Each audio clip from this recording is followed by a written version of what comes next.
Hi అండి. ఇవాళ పొద్దున్నే నేను ఒక న్యూస్ చూశాను. ఆ న్యూస్ మరి సోషల్ మీడియాలో చాలా వైరల్ అవుతుంది. ఏంటా న్యూస్ అని చూస్తేను, నాసిక్లో ఒక ఐటీ కంపెనీకి సంబంధించిన కన్వర్షన్ కేసుపై ఇక్కడ మరి చర్చ జరుగుతుంది. అసలు ఏంటా చర్చ, ఆ కేసు ఏంటి అని చూశాను. మరి అక్కడ జరిగింది ఏంటి మ్యాటర్ అంటే, మహిళలపై వేధింపులు అనమాట.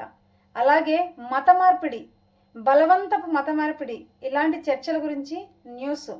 ఆ న్యూస్లో మరి చాలామంది కొంతమందిని మరి పట్టుకున్నారంట.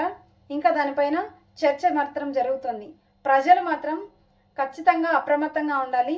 ఆడపిల్లలు ముఖ్యంగా చాలా జాగ్రత్తగా ఉండాలి. మత మార్పిడి చేసే వాళ్ళని పట్టుకోవడానికి మహిళా పోలీసులు ఆ కంపెనీలో చేరి 1 నెల రోజులు గమనించారు. అప్పుడు నిజాలు బయటపడ్డాయి. కాబట్టి ఆడపిల్లలు జాగ్రత్తగా ఉండండి. దయచేసి మనం ఎవరితో స్నేహం చేస్తున్నామో గమనించి అప్రమత్తంగా ఉండాలి.